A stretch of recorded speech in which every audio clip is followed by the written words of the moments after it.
আসসালামু আলাইকুম ওয়া রাহমাতুল্লাহি ওয়া বারাকাতুহু ইন্নাল হামদালিল্লাহ ওয়াসসালাতু ওয়াসসালামু আলা রাসূলিল্লাহ ওয়া আলা আলিহি ওয়া আসহাবিহি আজমাইন ক্বালা আল্লাহু আযজা ওয়া জাল্লা ফিল কুরআনিল হাকীম আউযু বিল্লাহি মিনাশ শাইতানির রাজীম বিসমিল্লাহির রাহমানির রাহিম ওয়া যাক্কির ফা ইন্না যিকরা তানফাউল মুমিনিন ওয়া ক্বালা তাআলা ফি মাওযি'in আখার ফাযকুরুনি আযকুরুকুম ওয়াশকুরুলি ওয়া লা তাকফুরুন সাদাকাল্লাহুল মাওলানাল আযীম ওয়া সাদাকা রাসূলুহুন নবিয়্যুল কারীম। সুপ্রিয় দর্শক মণ্ডলী, মহান আল্লাহ তাআলার দরবারে লাখো কোটি শুকরিয়া আদায় করছি। রব্বে কারীমের অসংখ্য অগণিত রহমত আমাদের উপর আল্লাহ তাআলা বর্ষণ করছেন, শুকরিয়া আদায় করছি। রব্বিল লাকাল হামদ কামা ইয়ানবাগি লিজালালি ওয়াজহিক ওয়া আযীমি সুলতানিক। আপনাদের সকলকে জেসিএক্স ইসলাম আমরা এই প্রোগ্রামের পক্ষ থেকে আন্তরিক ধন্যবাদ জানাচ্ছি, মোবারকবাদ জানাচ্ছি। অনুষ্ঠানটি যেভাবে নিউজ 24-এর পর্দায় সরাসরি দেখতে পাচ্ছেন, অনুরূপভাবে ক্যাপিটাল FM 94.8 এই চ্যানেলেও শুনতে পাচ্ছেন। আল্লাহ তাআলা মানব জাতিকে অনেকগুলো নেয়ামত দিয়েছেন, তার মধ্যে সুস্থতা একটি নেয়ামত। এবং মানুষ যখন অসুস্থ হয়ে পড়ে, অসুস্থ অবস্থায় যখন আল্লাহ তাআলার জিকির এবং ইবাদত করে, তো এর দ্বারা আল্লাহ তাআলা আরও বেশি খুশি হয়ে থাকেন। তাই আজকে অসুস্থ অবস্থায় জিকির ও ইবাদতের গুরুত্ব নিয়ে আমরা কথা বলবো। কথা বলার জন্য যিনি আমাদের সাথে যোগ দিয়েছেন, বিশিষ্ট ইসলামী চিন্তাবিদ, শিক্ষাবিদ, মিডিয়া আলোচক, উপস্থাপক মুফতি মোহাম্মদ শব্বির আহমদ আজহারি, শেখুল হাদিস, দারুল আরকাম মাদ্রাসা, উত্তরা, ঢাকা। সাথে আছি বরাবরের মতো আমি আমজাদ হুসাইন হেলালি। আসসালামু আলাইকুম। ওয়ালাইকুম আসসালাম ওয়া রাহমাতুল্লাহ। মুফতি সাহেব কেমন আছেন? আলহামদুলিল্লাহ ভালো আছি, আপনি কেমন আছেন? আলহামদুলিল্লাহ, আল্লাহ তাআলা খুব ভালো রেখেছেন। আপনার কাছে আজকে আমরা জানবো যে আপনি জানেন যে প্রচণ্ড তাপদাহ চলছে, তীব্র গরম, অনেকে অসুস্থ হয়ে পড়ছেন এর মধ্যে। তো এই যে অসুস্থ অবস্থায় আমাদের করণীয় কি, আমরা কি ইবাদত করব, কি জিকির আজকার করব, এর ফজিলত কি? বিসমিল্লাহ, আলহামদুলিল্লাহ, ওয়াসসালাতু ওয়াসসালামু আলা রাসূলিল্লাহ। সমস্ত প্রশংসা আল্লাহ রাব্বুল আলামিনের, দুরুদ ও সালাম নবী মুহাম্মদ সাল্লাল্লাহু আলাইহি ওয়াসাল্লামের উপর। আসলে এখন যেই তাপমাত্রার বৃদ্ধি, এমনকি সরকার ও শিক্ষা প্রতিষ্ঠান দুইবার করে বন্ধ করে দিতে বাধ্য হয়েছে। এটা আল্লাহ রাব্বুল আলামিন এই তাপ এবং গরম এবং শীত সব কিছু আল্লাহ রাব্বুল আলামিনের হুকুমে হয়। তবে এই ক্ষেত্রে হাদিস শরীফে একটি হাদিস পাই, রাসূল সাল্লাল্লাহু আলাইহি ওয়াসাল্লাম বলেছেন, জাহান্নামের দুটি নিঃশ্বাস, সে দুইবার নিঃশ্বাস ফেলে, ইন্না নার লাহা নাফাসাইন, তার দুটি নাফাস রয়েছে, নিঃশ্বাস রয়েছে। একটি নিঃশ্বাস শীতে, তখন প্রচণ্ড শীত হয়, আরেকটি নিঃশ্বাস গরমে, তখন প্রচণ্ড গরম হয়। আসলে এই প্রচণ্ড গরম, আমরা আল্লাহ রাব্বুল আলামিনের কাছে আমরা অবনত হব এই গরমে। আল্লাহ রাব্বুল আলামিন যেন আমাদেরকে দুনিয়াতে সে গরম থেকে রক্ষা করেন এবং আখিরাতের জাহান্নামের আযাব থেকে রক্ষা করেন। এই প্রচণ্ড তাপদাহের কারণে এখন আমাদের সমাজে নানা রোগ দেখা দিচ্ছে। আসলে সেটাও আল্লাহ রাব্বুল আলামিনের হুকুমই হয়। হযরত ইব্রাহিম আলাইহিস সালাম বলেছেন, কোরআনে কারিমে বিবৃত হয়েছে, ওয়া ইযা মারিদতু ফাহুয়া ইয়াশফিন, আর আমি যখন অসুস্থ হই আমার আল্লাহই আমাকে সুস্থতা দান করেন। সুতরাং বন্দা অসুস্থ হলে আল্লাহর শরণাপন্ন হতে হবে, আল্লাহর শরণাপন্ন হতে হবে। এখানে কোরআনের কারিমে আরেকটি আয়াতে আল্লাহ রাব্বুল আলামিন বলছেন, আম্মা ইউজিবুল মুত্তাররা ইযা দাআহু ওয়া ইয়াকশিফুস সু, আর এমন কে আছে যে অসহায়ের ডাকে সাড়া দেন, সে যখন আল্লাহকে ডাকে এবং অনিষ্ট দূরে সরিয়ে দেন। আর সেটা তো অবশ্যই আল্লাহ রাব্বুল আলামিন। এই জন্যই আল্লাহ রাব্বুল আলামিনের কাছে শরণাপন্ন হতে হবে, তার কাছে সাহায্য চাইতে হবে, তার কাছে শিফা এবং রোগ মুক্তি চাইতে হবে। আল্লাহ রাব্বুল আলামিন কোরআনে কারিমে অন্য একটা আয়াতে বলেন, ওয়া ক্বালা রাব্বুকুম উদউনি আস্তাজিব লাকুম, এবং তোমাদের রব বলেছেন তোমরা আমাকে ডাকো, আমার কাছে চাও, আস্তাজিব লাকুম, আমি তোমাদের ডাকে সাড়া দিব। অন্য একটি আয়াতে সূরাতুল বাকারাতে আল্লাহ রাব্বুল আলামিন বলেন, ওয়া ইযা সাআলাকা ইবাদি আন্নী ফাইন্নী করিব উজিবু দাওয়াতাদ দাঈ ইযা দাআনি ফালইস্তাজিবু লি, যখন বান্দা তোমাকে আমার সম্পর্কে জিজ্ঞাসা করে, আমি তো খুব কাছেই, তার কাছেই থাকি, সুতরাং সে যখন আমাকে ডাকে আমি তার ডাকে সাড়া দিই। সুতরাং আল্লাহ রাব্বুল আলামিন আমাদের এই অসুস্থতায়, আমরা যখন রোগে কাতরাই, আল্লাহ তাআলা চান যে আমরা তার কাছে চাই এবং তিনি আমাদেরকে সেই রোগ মুক্তি দান করবেন, শিফা দান করবেন। এই অন্য একটা হাদিসে রাসূল সাল্লাল্লাহু আলাইহি ওয়াসাল্লাম ইরশাদ করেছেন, এমন কোনো রোগ পৃথিবীতে নেই যে রোগের কোনো ঔষধ নেই। মা মিন দাইন ইল্লা ওয়ালাহু দাওয়া, এমন কোনো রোগ নেই যে রোগের কোনো ঔষধ আল্লাহ রাব্বুল আলামিন এই পৃথিবীতে দেননি। অবশ্যই সেটার ঔষধ দিয়েছেন। আমরা আল্লাহ তাআলার কাছে সাহায্য চাইব এবং আল্লাহ রাব্বুল আলামিন এই মানুষকে যে মেধা এবং বুদ্ধি দিয়েছেন, সেই মেধা এবং বুদ্ধি দিয়ে যে চিকিৎসা বিজ্ঞান আবিষ্কৃত হয়েছে, আমরা তারও শরণাপন্ন হব। রাসূল সাল্লাল্লাহু আলাইহি ওয়াসাল্লামের একটি হাদিসে আয়েশা রাদিয়াল্লাহু আনহা বর্ণনা করেন যে আমাদের যখন কারো রোগ হইতো, মাসসানা বিয়ামিনি, তার ডান হাত দিয়ে তিনি স্পর্শ করতেন, তারপরে বলতেন যে আযহিবিল বাসা রাব্বান নাস ওয়াশফি আনতা শাফি লা শিফাআ ইল্লা শিফাউক। তিনি বলতেন, হে মানুষের প্রতিপালক, আপনি এই অকল্যাণকে দূর করে দেন এবং আপনি তাকে সুস্থ করেন, আপনার সুস্থতা ছাড়া আর সুস্থতা দানকারী কেউ নেই। তো এইখানে রাসূল সাল্লাল্লাহু আলাইহি ওয়াসাল্লামের এই হাদিসে এবং আয়াত থেকে মূলত বান্দা এটাই আমরা শিখতে পারি এখান থেকে, যে আমরা যে কোনো রোগে বিপদে আপদে আমরা আল্লাহ রাব্বুল আলামিনের শরণাপন্ন হব। অন্য একটা হাদিসে রাসূল সাল্লাল্লাহু আলাইহি ওয়াসাল্লাম বলেছেন, দাউ মারদাকুম বিসসাদাকা, তোমরা তোমাদের অসুস্থ ব্যক্তিদেরকে সাদাকার মাধ্যমে তার চিকিৎসা করো। অর্থাৎ এই যখন সাদাকা দিবে বান্দা, অসুস্থ ব্যক্তি, তার পরিবার, অসুস্থের পক্ষ থেকে আল্লাহ রাব্বুল আলামিন তাকে সুস্থতা দান করবেন। আর এই অসুস্থতা আল্লাহ রাব্বুল আলামিনের একটি নেয়ামত। এবং এই যে দোয়া করা, এই বিভিন্ন দোয়া পাঠ করা, রাসূল সাল্লাল্লাহু আলাইহি ওয়াসাল্লাম থেকে বর্ণিত নানা দোয়া, এই দোয়াটাও একটা ইবাদত। এই সময় আল্লাহর দিকে মোতাওয়াজ্জি হবে বান্দা এবং আল্লাহর শরণাপন্ন হবে, এবং এই মোতাওয়াজ্জি হওয়া, শরণাপন্ন হওয়া, আল্লাহর কাছে দোয়া করা, দোয়াটাই একটা ইবাদত। রাসূল সাল্লাল্লাহু আলাইহি ওয়াসাল্লাম ইরশাদ করছেন, আদ-দুআ হুয়াল ইবাদাহ, যে দোয়াটা সে নিজেই একটি ইবাদত। এই জন্য এই অসুস্থ ব্যক্তি সর্বাবস্থায় এই আল্লাহ রাব্বুল আলামিনের দিকে শরণাপন্ন হবে, আল্লাহ তাআলার কাছে সাহায্য চাইবে এবং তার কাছে দোয়া চাইবে। হযরত ইউনূস আলাইহিস সালাম যখন মাছের গর্তে, মাছের পেটে অন্ধকারের মধ্যে ছিলেন, তখন তিনি বলছেন, আল্লা ইলাহা ইল্লা আনতা সুবহানাকা ইন্নী কুনতু মিনাজ জালিমিন, যে আপনি ছাড়া কোনো ইলাহ নেই, আমি তো অপরাধী, এবং আপনি লা ইলাহা ইল্লা আনতা সুবহানাক, আপনি পবিত্র, লা ইলাহা ইল্লা আনতা সুবহানাকা ইন্নী কুনতু মিনাজ জালিমিন, আমি অপরাধী। তখন আল্লাহ তাআলা বলছেন, ফানাজ্জাইনাহু ফাস্তাজাবনা লাহু, আমি তখন তার দোয়ার কবুল করেছি, ফাকাশাফনা আনহু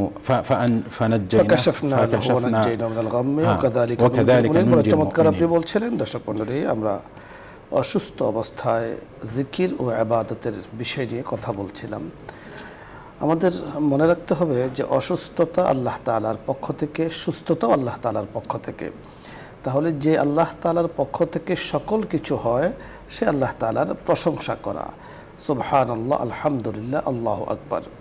বরং অসুস্থ অবস্থায় আল্লাহ তাআলা মানুষের দোয়া বেশি কবুল করে থাকেন। যেমন সফরে দোয়া কবুল হয়, রুগ্ন অবস্থায় দোয়া কবুল হয়। অনুরূপভাবে মক্কা মদিনার বিভিন্ন জায়গা আছে, সেই জায়গাগুলোতে দোয়া কবুল হয়। ফরজ নামাজের পরে দোয়া কবুল হয়।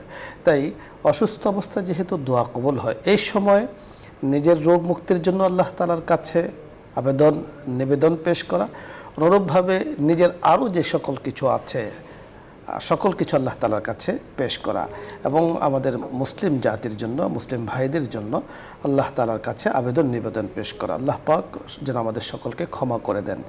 দেখুন, আল্লাহ পাক যাকে ক্ষমা করে দেবেন, তিনি অনেক বড় নিয়ামত প্রাপ্ত হবেন। আল্লাহ তাআলার ক্ষমার পরে আল্লাহ পাকের সকল কিছু কিন্তু সহজ হয়ে যায়। প্রথম যে বিষয়, তা হলো রব্বে করিম থেকে ক্ষমাকে মঞ্জুর করে নেওয়া।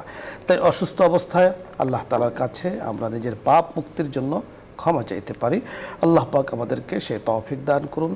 কিছু জিকির আজকার করে, কিছু তেলাওয়াত করে, আপনার কাছে যতক্ষণ ভালো লাগে ততক্ষণ আপনি তেলাওয়াত করলেন, জিকির করলেন। মানে যখন আমি শুয়ে থাকবো তখন আল্লাহ আল্লাহ বলে কোনো সমস্যা নেই। ওই আল্লাহ তাআলাকে আমি ডাকছি যে আল্লাহ তাআলা আমার রোগটাকে ভালো করে দিবেন। মনে রাখতে হবে লিকুল্লি দা ইন দাওয়াউন, প্রতিটা রোগেরই কিন্তু ঔষধ রয়েছে। আল্লাহ তাআলা মানবকে এই ব্রেন, মেধা ইত্যাদি দিয়েছেন যে তারা ওষুধ আবিষ্কার করেছেন, সেটাকে আমরা গ্রহণ করতে পারি। সর্ব অবস্থায় আল্লাহ তাআলাই সকল কিছু করেন, এ একই বিশ্বাস স্থাপন করা। আল্লাহ পাক আমাদেরকে কথাগুলো বোঝার তৌফিক দান করুন। আলোচ্য বিষয় নিয়ে যদি আপনাদের কারো কোনো কিছু জানার বুঝার থাকে, আপনি প্রশ্ন করতে পারেন, অথবা ইসলামের যে কোনো মাসলা মাসাইল নিয়ে আপনি চাইলে প্রশ্ন করুন, আমরা চেষ্টা করব কথা বলার জন্য। প্রথমে জেনে আছেন, আসসালামু আলাইকুম ওয়া রাহমাতুল্লাহ। দর্শক নাম বলে পরিচয় দিয়ে প্রশ্ন করুন। হ্যালো, আসসালামু আলাইকুম।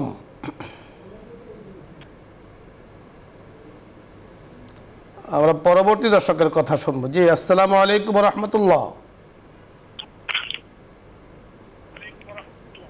ওয়ালাইকুম আসসালাম। জি, একটু জোরে বলতে হবে। হুজুর, আমার একটা প্রশ্ন ছিল। আপনার কথাগুলো শোনা যাচ্ছে না, হ্যালো, সম্ভবত কানেকশনে কোনো সমস্যা থাকতে পারে। জি, আপনি কথা বলুন, আমরা শুনতে পাচ্ছি, বলুন। হুজুর, আমার একটা প্রশ্ন ছিল। বলুন। হুজুর, আমার মানে এক আত্মীয়, 13 বছর বয়স হয়েছিল, সে মারা গেছে। বলুন।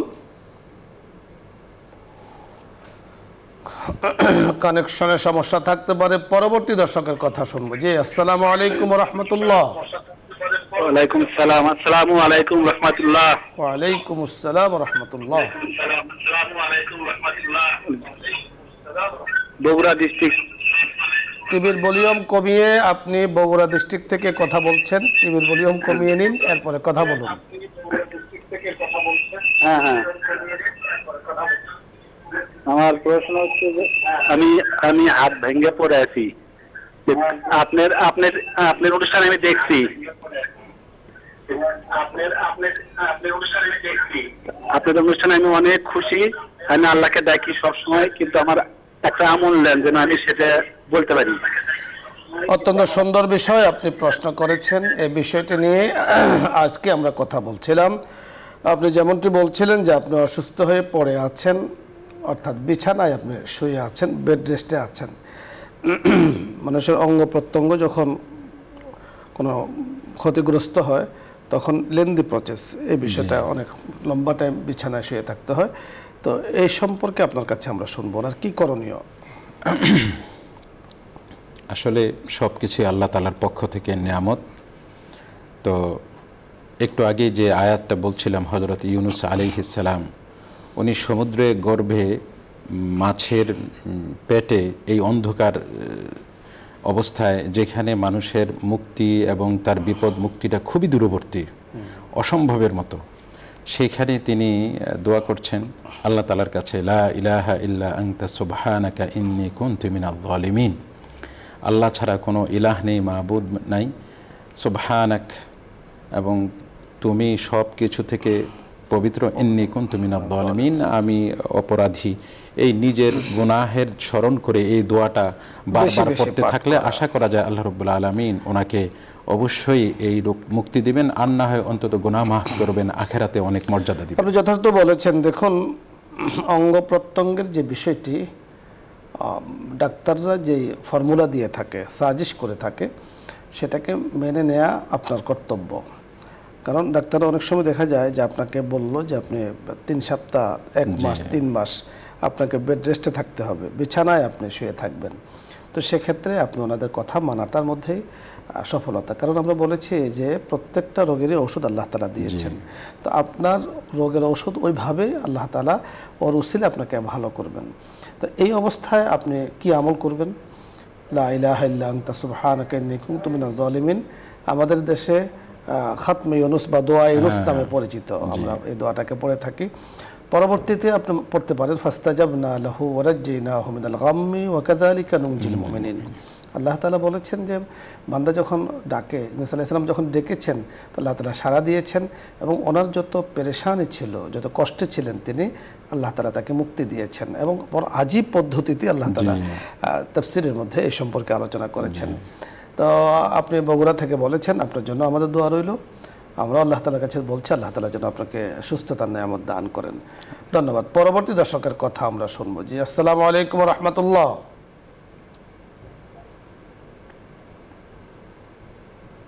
হ্যালো, আসসালামু আলাইকুম। ওয়ালাইকুম আসসালাম। জোরে বলতে হবে। বলছি মানে আমি টিভিসি হুজুরির সাথে কথা বলতে গেছিলাম, তো কোথায় এই জায়গা? আমরা শুনছি আপনি নিউজ 24 এর লাইভ প্রোগ্রাম জেসিএক্স ইসলাম ও হুজুর, আসসালামু আলাইকুম। ওয়ালাইকুম আসসালাম। বলছি হুজুর, আমার মানে সমস্যা, আমার স্বামী আর কি কিছুদিন আগে আমার ছাইরে দিচ্ছিল, বুঝলেন? জি, তা আবার নতুন করে আপনি মনে করেন 1 মাসও হয়নি, আবার বিয়ে পড়াই নিচ্ছে। হাদিস অনুযায়ী মানে এটা কি সহি সালামত হবে নাকি আমার কোনো আমরা গুনাহ হবে বুঝতে দেখি পেরেছি। স্বামীর সাথে আপনি শুনতে থাকুন। ধন্যবাদ। আপনার পুরো বিষয়টি আমরা বুঝতে পেরেছি। আপনার জন্য কি করণীয় তাই আমরা আপনাকে বলছি। শরীয়ত কি বলেছে আপনি খুব খেয়াল করে শুনুন। বুঝতে পেরেছেন? জি, বুঝতে পেরেছি। তো উনি বিবরণ দিয়েছেন যে ওনার সাথে ছাড়াছাড়ি হয়েছে, প্রথম স্বামীর ছাড়াছাড়ি হয়েছে। তো ছাড়াছাড়িটার অবশ্যই 2 রকম হয়। একেবারে যদি 3 তালাক হয় তখন আবার পরবর্তীতে ফিরিয়ে নেওয়াটার একটা পদ্ধতি। আর যদি 3 তালাক না হয় তাহলে সাক্ষী রেখে স্বাভাবিক বিবাহের মতো যদি বিবাহ হয়ে থাকে তো আলহামদুলিল্লাহ ঠিক আছে। তো উনি তো আমাদেরকে বলেননি যে 3 তালাক হয়েছে। যতটুকু বলেছেন আমরা যতটুকু বুঝতে হ্যাঁ, পেরেছি, অতটুকুর মধ্যে ঠিক আছে মনে হচ্ছে। আমরা যতটুকু বুঝতে পেরেছি স্বামী ওনাকে ছেড়ে দিয়েছেন। হ্যাঁ, তো এই ছাড়ার দ্বারা আমরা 3 তালাকে মোগাল্লাজে বুঝতে পারি যে ছেড়ে দিয়েছেন। এখন আপনি যেটা বলেছেন, আমাদের মুফতি সাহেব দুটো বিষয় উপস্থাপন করেছেন। যে 1 নম্বর হলো যদি 3 তালাক না হয়, 2 তালাক হয়, সেক্ষেত্রে আপনি যেমনটি বলেছেন যে পরবর্তীতে রুজাআতের মানে ফেরতের একটা সুরত আছে। কিন্তু 3 তালাকে মোগাল্লাজা যাকে বলা হয় যদি হয়ে যায়, সেক্ষেত্রে শরীয়তের নির্দেশনা হলো 4 মাস 10 দিন আপনাকে ইদ্যত পালন করতে হবে। 4 মাস 10 দিনের আগে কোনোভাবেই অন্য জায়গাতে সম্পর্ক করা বা বৈবাহিক সূত্রে কোনো জায়গাতে বন্ধন স্থাপন করা এটা শরীয়ত সম্মত নয়। 4 মাস 10 দিনের পরে আপনি বৈবাহিক সূত্রে সম্পর্ক স্থাপন করতে পারবেন, এটা শরীয়তের নির্দেশনা। 4 মাস 10 দিন যাকে বলা হয় ইদ্যতকালীন সময় আপনাকে পার করতে হবে। আপনি যেটা করেছেন, যদি আপনি যে সময় বলেছেন যে বিবাহের পরে 1 মাস হয়েছে, 1 মাস বলেছেন, খেয়াল করে 1 মাস হয়েছে, 1 মাস পরে আপনি বিবাহ আরেক জায়গাতে বসেছেন, তো এটা আসলে শরীয়তের দৃষ্টিতে শুদ্ধ নয়। 1 মাস শব্দটা আমি খেয়াল করিনি। 1 মাস বলেছেন। পরবর্তী দর্শকের কথা আমরা শুনবো। জি, আসসালামু আলাইকুম ওয়া রাহমাতুল্লাহ।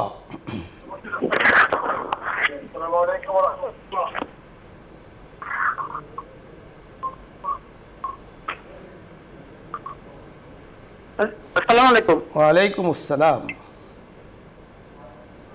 আপনি প্রশ্ন করুন। আমি ঝিনাইদহ থেকে তোফাজ্জল বলছি। জি, তোফাজ্জল সাহেব প্রশ্ন করুন। আমি হলো একজন অসুস্থ মানুষ, হাঁটতে পারি না, দাঁড়াতে পারি না। এখন হলে মসজিদে নামাজ, জামাতে নামাজ পড়লে তো 27 গুণ সওয়াব পাওয়া যায়। তো আমি তো বাসায় নামাজ পড়ি, এই সওয়াব আমি কি পাবো? আগ্রহের কারণে পাবেন। ধন্যবাদ আপনাকে। আপনি শুনতে থাকুন, আমরা কথা বলছি। জি, আপনি শুনুন, আমরা বলছি। ওনার যে অবস্থাটা বললেন, রাসূল সাল্লাল্লাহু আলাইহি ওয়াসাল্লাম একটা হাদিসে বলেছেন, কেউ যদি সুস্থ অবস্থায় কোনো ইবাদত করত, অসুস্থতার কারণে কিংবা সফরের কারণে যদি সেই ইবাদতটা করতে না পারে, তখন আল্লাহ রাব্বুল আলামিন তাকে সেই আগের ইবাদতের সওয়াব দিয়ে থাকেন। আপনার আগ্রহ আছে এবং আপনার ভেতরে একটা অনুশোচনা কাজ করছে। তো এর কারণে আপনি ঘরে বসে নামাজ পড়লে, যারা মসজিদে নামাজ পড়ছেন, ওই সওয়াবটা কিন্তু আপনি পেয়ে যাবেন। মুফতি সাহেব যেমনটি বলেছেন যে নিশ্চয়ই আপনি যাওয়ার আগ্রহ আছে, কিন্তু অসুস্থতার কারণে যেতে পারছেন না। এজন্য চেষ্টা করবেন, আল্লাহ তাআলার কাছে দোয়া করুন, আল্লাহ তাআলা যেন আপনাকে সুস্থতা দান করেন। পরবর্তী দর্শকের কথা শুনবো। জি, আসসালামু আলাইকুম।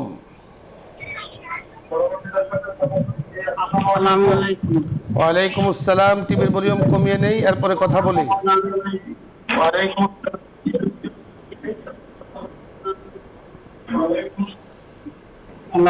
জি, কথা বলুন, প্রশ্ন করুন।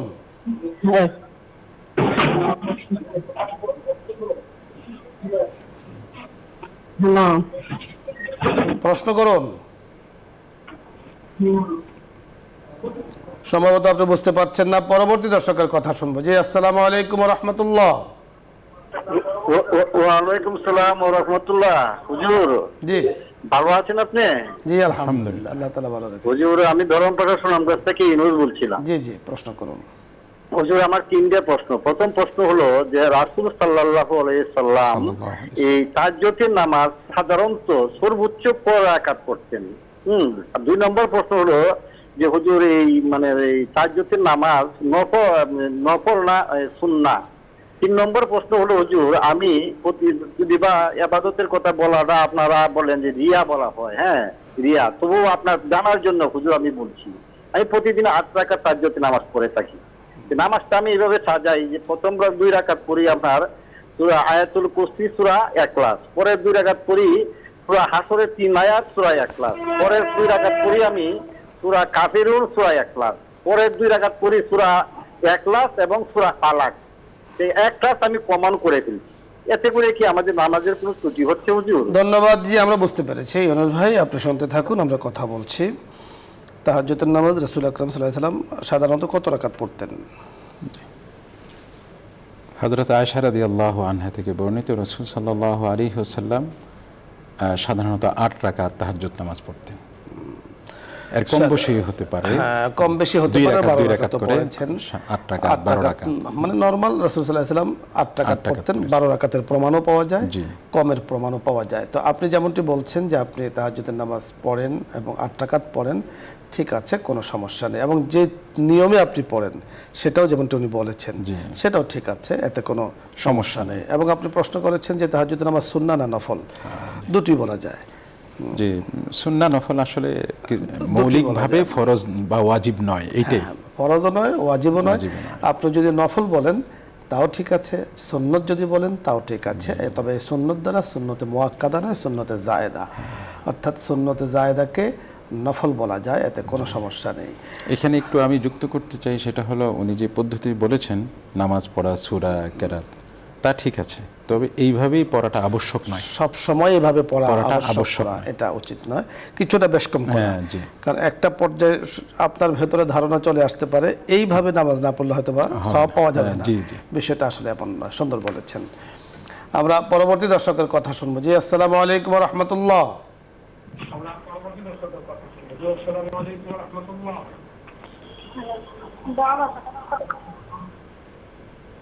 কে? টিভির ভলিউম কমিয়ে নেই, এরপরে কথা বলি।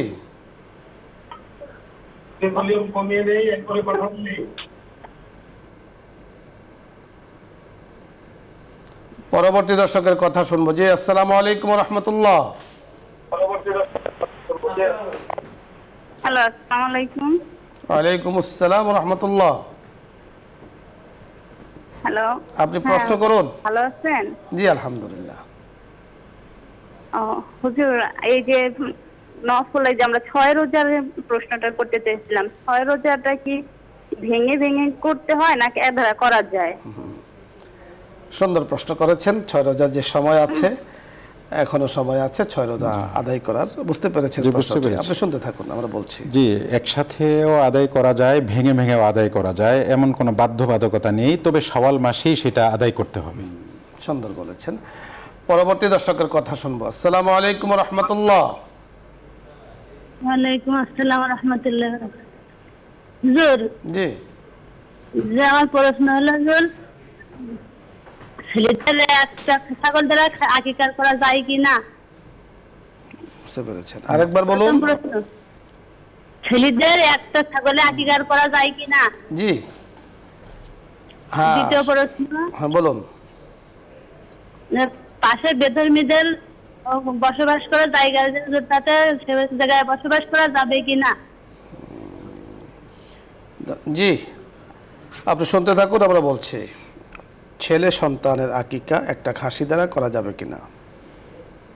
রাসূল সাল্লাল্লাহু আলাইহি ওয়াসাল্লাম থেকে বর্ণিত, পুত্র সন্তানের জন্য দুটি ছাগল বা দুটি খাসি, আর কন্যা সন্তানের জন্য একটি বর্ণিত আছে। সেক্ষেত্রে যদি সাধ্য না থাকে তাহলে আপনি পুত্র একেবারে না করার থেকেও একটি করা উত্তম। একটি করলে হয়ে যাবে। আপনি যদি আপনার সামর্থ্য থাকে তা আপনি একটি খাসি দ্বারা আকিকা করতে পারেন। সামর্থ্য যদি থাকে দুটো, আর যদি না থাকে তাহলে আপনি একটি দ্বারা আকিকা করলে আকিকার যে বিধান, যে সওয়াব, সেটা আপনি পেয়ে যাবেন। আরেকটি প্রশ্ন আপনি করেছেন যে বিধর্মী যদি পার্শ্বে থাকে সে এলাকায় বসবাস করা যাবে কিনা। কেন নয়, অবশ্যই বসবাস করা যাবে, কোনো সমস্যা নেই। আমরা পরবর্তী দর্শকের কথা শুনবো। জি, আসসালামু আলাইকুম রহমতুল্লাহ।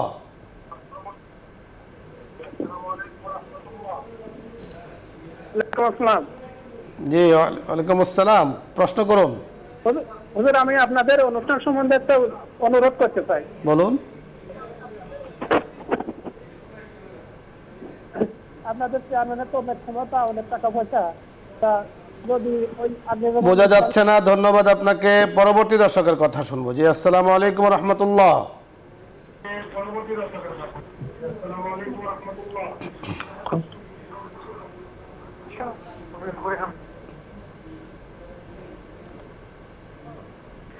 আসসালামু আলাইকুম।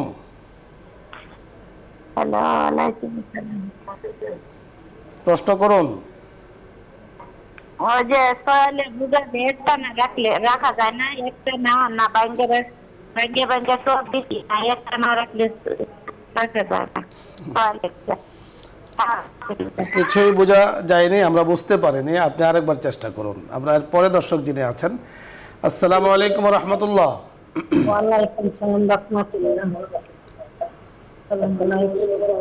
আপনি প্রশ্ন করুন।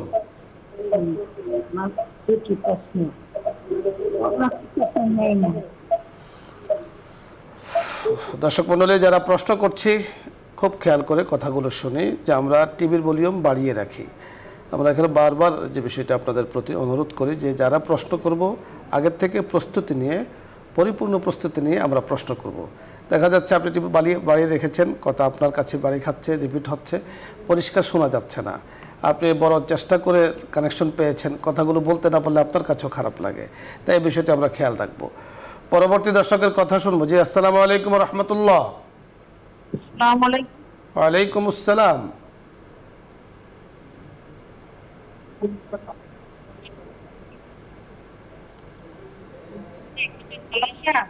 প্রশ্ন করুন। ওয়ালাইকুম আসসালাম।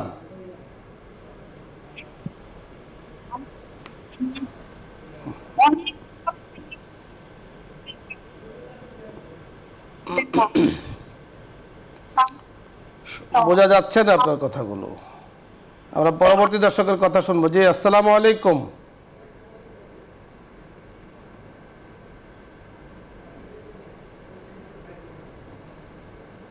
দর্শক শুনতে পাচ্ছেন? প্রশ্ন করুন।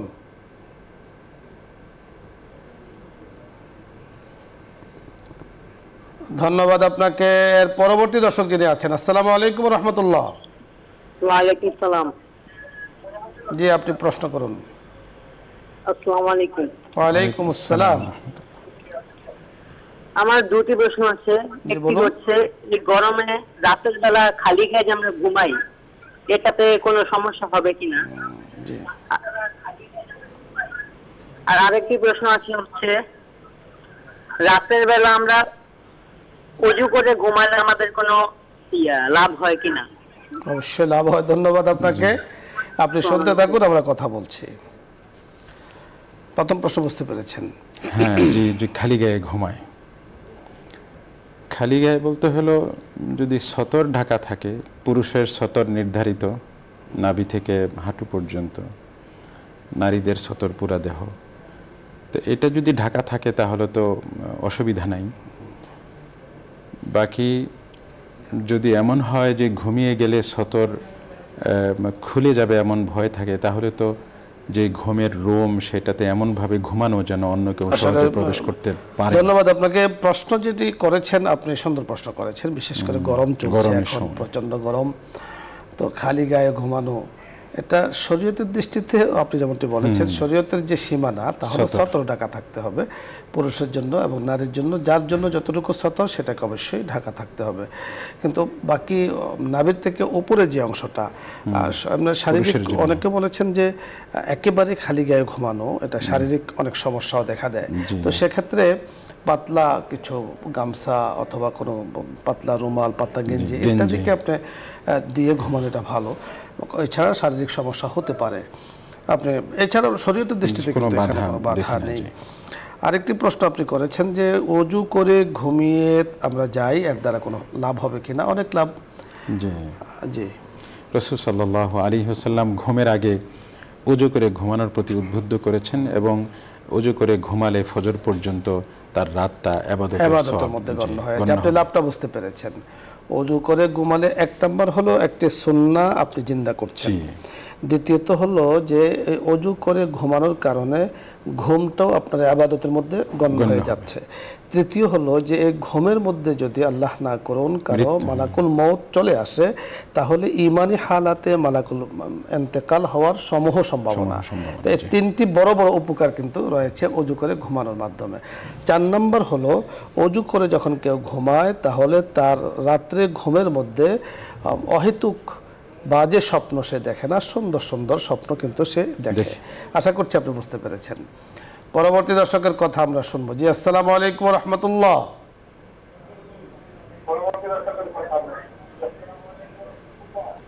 ওয়া আলাইকুম আসসালাম। হুজুর আসসালামু আলাইকুম। ওয়া আলাইকুম আসসালাম ওয়া রাহমাতুল্লাহ। আপনি প্রশ্ন করুন। জি হুজুর, কেমন আছেন? আলহামদুলিল্লাহ, আল্লাহ তাআলা ভালো রেখেছেন। জি হুজুর, আপনাদের অনুষ্ঠানটা সব সময় দেখি, আমার কাছে খুবই ভালো লাগে। মুনাজাত করি আমার সংসারের সবাইকে নিয়ে, স্বামী সন্তান। জি হুজুর, আমার একটা প্রশ্ন ছিল, এই যে বলুন, প্রশ্ন বলুন। জি হুজুর,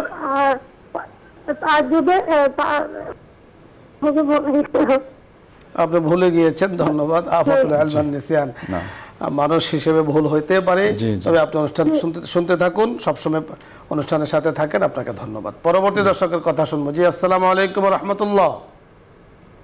ওয়ালাইকুম আসসালাম। ওয়ালাইকুম আসসালাম। জি, আপনি প্রশ্ন করুন। আমার প্রশ্ন হলো যে চুলে এবং দাড়িতে কালো রং ব্যবহার করা যাবে কিনা? ধন্যবাদ আপনাকে, আমরা কথা বলছি, আপনি শুনতে থাকুন। জি, যেটা ওই যে খেদাব বলা হয়, কালো রং, যদি সেটা মেহেদি হয়, মেহেদি দিয়ে চুলকে রাঙানো বা দাড়িকে রাঙানো রাসূল সাল্লাল্লাহু আলাইহি ওয়াসাল্লাম থেকে বর্ণিত আছে। আর খেদায়ের উদ্দেশ্যে যদি এমন কালার ব্যবহার করা হয়, সেটাকে মুফতিয়ানে কেরাম এই বয়স লুকানো বা ধোঁকা যেটা হয়, এটাকে নিষেধ করেছেন। এখানে আমি আপনার সাথে এই মাসআলা একটা অ্যাড করব। এই মাসআলাটা বড় পরিষ্কার মাসআলা। জি, মেহেদি রাসূল আকরাম সাল্লাল্লাহু আলাইহি ওয়াসাল্লামের সুন্নাহ, জি, অর্থাৎ লাল রং যেটাকে ব্যবহার করা। হাদিসের মধ্যে রাসূল আকরাম সাল্লাল্লাহু আলাইহি ওয়াসাল্লাম বলেছেন গায়্যিরহা ইল্লা বিসসাওয়াদ, অর্থাৎ তিরমিজি শরীফের হাদিস। জামে তিরমিজি, ইমাম তিরমিজি রাহমাতুল্লাহ আলাইহি এই হাদিসটাকে উল্লেখ করেছেন যে আপনি মেহেদি ব্যবহার করতে পারেন, তবে কালো ছাড়া বলা হয়েছে। তো এছাড়াও আমাদের বাজারে যে রং পাওয়া যায় বা মেহেদি পাওয়া যায়, সেক্ষেত্রে আপনাকে দেখতে হবে যে কেমিক্যালের পরিমাণ কি পরিমাণ আছে। যদি কেমিক্যাল এই পরিমাণ থাকে যে আপনি সেটাকে ব্যবহার করার কারণে আপনার মাথায় এবং চুলে আস্তর পড়ে যায় এবং পানি যথাযথ চুলের গোড়ালিতে পৌঁছে না, তাহলে এটা শরীয়তের দৃষ্টিতে জায়েজ নেই, কারণ আপনার ওযু হবে না, গোসল হবে না। দ্বিতীয়ত বিষয় হলো যে লাল রং যেটাকে আপনি ব্যবহার করছেন, এটাতেও যদি কেমিক্যাল থাকে সেটাও ব্যবহার করা যাবে না। এবং হাদিসের মধ্যে পরিষ্কার বলা হয়েছে যুদ্ধে যদি কেউ থাকে, সেক্ষেত্রে কোনো টেকনিক, কোনো হ্যাকমা অবলম্বন করতে গিয়ে বলা হয়েছে, তো সেই ক্ষেত্রে কিন্তু কালো রঙের কথা অনুমতি দেওয়া আছে। বয়স্ক সৈন্যকে যেন একটু যুবক দেখা যায়, সেটাকেও মানে একটা হ্যাকমত বলা হয়েছে, একটা হ্যাকমত, একটা কৌশল, যুদ্ধ কৌশল অবলম্বন করা যেতেই পারে। এছাড়া নর্মাল কিন্তু শরীরের দৃষ্টিতে ওইটার বলা হয়েছে যে এটা জায়েজ নেই। পরবর্তী দর্শকের কথা আমরা শুনবো। জি, আসসালামু আলাইকুম ওয়া রাহমাতুল্লাহ। ওয়ালাইকুম আসসালাম ওয়া রাহমাতুল্লাহ।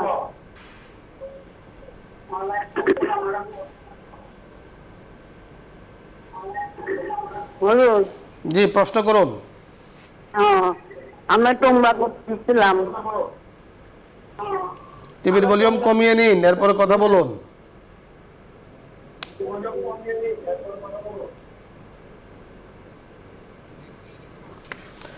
ধন্যবাদ আপনাকে মোহতারাম। উমরায় গেলে যেসব কালামগুলো কি করে? হ্যাঁ, আপনার কথা আপনি শুনতে পাচ্ছেন, আপনি বলতে থাকুন, আপনি শুনতে থাকুন। ধন্যবাদ আপনাকেও, ধন্যবাদ মোহতারাম। দর্শক মণ্ডলী, অনুষ্ঠানের আমরা শেষ পর্যায়ে আছি। আল্লাহ তাআলার মেহেরবানিতে আল্লাহ তাআলা আমাদেরকে তৌফিক দান করেছেন।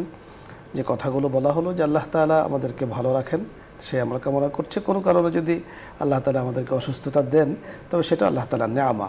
এই সময় যত বেশি পারা যায় আল্লাহ পাকের নৈকট্যতা অর্জন করার জন্য বেশি বেশি দোয়া করা, জিকির আজকার করা, আল্লাহ তাআলার কাছে ক্ষমা চাওয়া। সকলে ভালো থাকুন, সুস্থ থাকুন, আগামী অনুষ্ঠানের সাথে থাকুন, এই আশাবাদ ব্যক্ত করে আজকের মতো বিদায় নিচ্ছি। আসসালামু আলাইকুম ওয়া রাহমাতুল্লাহি ওয়া বারাকাতুহু। দুরূদ শরীফ পড়ি। আল্লাহুম্মা সাল্লি আলা মুহাম্মাদিন ওয়া আলা আলি মুহাম্মাদ كما صليت على إبراهيم وعلى آل إبراهيم إنك حميد مجيد. اللهم بارك على محمد وعلى آل محمد كما باركت على إبراهيم وعلى آل إبراهيم إنك حميد مجيد. أستغفر الله ربي من كل ذنب وأتوب إليه. لا حول ولا قوة إلا بالله العلي العظيم. الحمد لله رب العالمين والعاقبة للمتقين وعلى آله وأصحابه أجمعين. يا رب لك الحمد، يا رب لك الشكر، يا رب لك الكريم، يا رب لك المجد، يا جل الجلال والإكرام.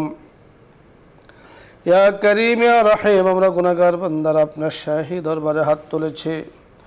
ওগো মাবুদ, ওগো করিম, তীব্র গরমে অনেক মানুষ অসুস্থ হয়ে পড়ছেন।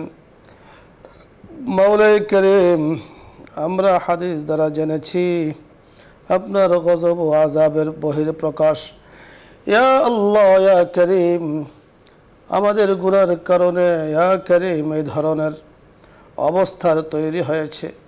মাওলাই করিম, আপনার রাগ, আপনার গজব, ইয়া আল্লাহ আমরা ফানা চাই। মেহরবানি করে রহম করম দ্বারা আপনি আমাদেরকে ডেকে দেন। মেহরবানি করে জমিনবাসীর উপরে ইয়া করিম রহম করম আপনি দান করেন। মাওলাই করিম, ইয়া আল্লাহ, ইয়া করিম, যারা গত হয়েছেন, পরকালে চলে গিয়েছেন, ঈমানি হালাতে চলে গিয়েছেন, মেহরবানি করে তাদেরকে মাফ করে দেন। পৃথিবীর সূচনা লগ্ন থেকে নিয়ে আজ পর্যন্ত মাওলাই করিম যাদেরকে জগতের বুকে পাঠিয়েছেন, এক কালিমার উপরে থেকে এক কালিমা নিয়ে কবরে গিয়েছেন। ইয়া আল্লাহ, জিন্দেগির গুনাহগুলো মাফ করে দিয়ে জান্নাতের ফয়সালা করে দেন, জাহান্নাম থেকে মুক্তির ফয়সালা করে দেন। মাওলাই করিম, ইয়া আল্লাহ, অনেক মানুষ অসুস্থ হয়, ইয়া আল্লাহ হাসপাতালে ভর্তি আছেন। ইয়া আল্লাহ, মেহরবানি করে সকলকে শিফায়ে কামিলা আজলা দায়েমা কুল্লিয়া দান করেন। আপনি শিখিয়ে দিয়েছেন ফাস্তাগফিরু রাব্বাকুম ইন্নাহু কানা গাফফারা। ইয়া আল্লাহ, আপনি আমাদেরকে বলে দিয়েছেন ক্ষমা চাওয়ার জন্য। আমরা ক্ষমা চাই, আপনার ক্ষমা ছাড়া আমাদের কোনো উপায় নাই। আপনি যদি তাড়িয়ে দেন কোথায় যাব? আপনার দরবার ছাড়া আর কোনো দরবার নেই। ইয়া আল্লাহ, আপনি আমাদের খালেক, আপনি আমাদের মালিক, আপনি আমাদের সকল কিছু, আপনি রব্বুল আলামিন, আহকামুল হাকিমিন। মেহরবানি করে সকলকে আপনি মাফ করে দেন। জীবনের যত নেক হাজাতগুলো আছে আপনি পূরণ করে নেন। সব ধরনের খরাফাত থেকে আপনি হেফাজত করেন। আমাদের দেশের জন্য, মানুষের জন্য কল্যাণের ফয়সালা করে দেন। সব ধরনের রোগ বালা মুসিবত থেকে আপনি হেফাজত করেন। মাওলাই করিম, ইয়া আল্লাহ, ইয়া আল্লাহ, জেসিএক্স ইসলাম আমরা এই অনুষ্ঠানকে আপনি কবুল ও মঞ্জুর করে নেন। আমরা যারা যুক্ত আছি আমাদেরকে আপনি মাফ করে দেন, বসুন্ধরা পরিবারকে আপনি মাফ করে দেন, বিশেষ করে সম্মানিত চেয়ারম্যান সাহেবের পরিবারের সদস্যবৃন্দ আমরা যারা আছি সকলের হায়াতকে বরকতময় করে দেন। ইয়া আল্লাহ, আপনার কাছে চাইলে আপনি খুশি হন, না চাইলে আপনি নারাজ হন। মাওলাই করিম কোনটা রেখে কোনটা চাবো আমাদের সেই ভাষা জানা নেই। মাওলাই করিম মেহরবানি করে আপনার হাবিব যা কিছু কল্যাণ চেয়েছেন আমরাও চাই, মেহরবানি করে আমাদের জন্য সে ফয়সালা করে দেন। যার থেকে ফানা চেয়েছেন আমরাও চাই, মেহরবানি করে আমাদের সকলকে আপনি হেফাজত করেন। ইয়া আল্লাহ, আপনার কাছে আপনার নেয়ামত বহুল জান্নাত আমরা চাই, মেহরবানি করে আমাদের জন্য ফয়সালা করে দেন। আল্লাহুম্মা ইন্না নাসআলুকাল জান্নাতাল ফিরদাউস ওয়া নাউযু বিকা মিনান নার। আল্লাহুম্মা ইন্না নাসআলুকাল জান্নাতাল ফিরদাউস ওয়া নাউযু বিকা মিনান নার। আল্লাহুম্মা রযুকনা জিয়ারাতাল হারামাইন وارزقنا زيارة روضة حبيبك. اللهم ارزقنا زيارة بيتك العتيق وارزقنا زيارة روضة حبيبك. وصلى الله تعالى على خير خلقه محمد وعلى آله وأصحابه أجمعين برحمتك يا أرحم الراحمين.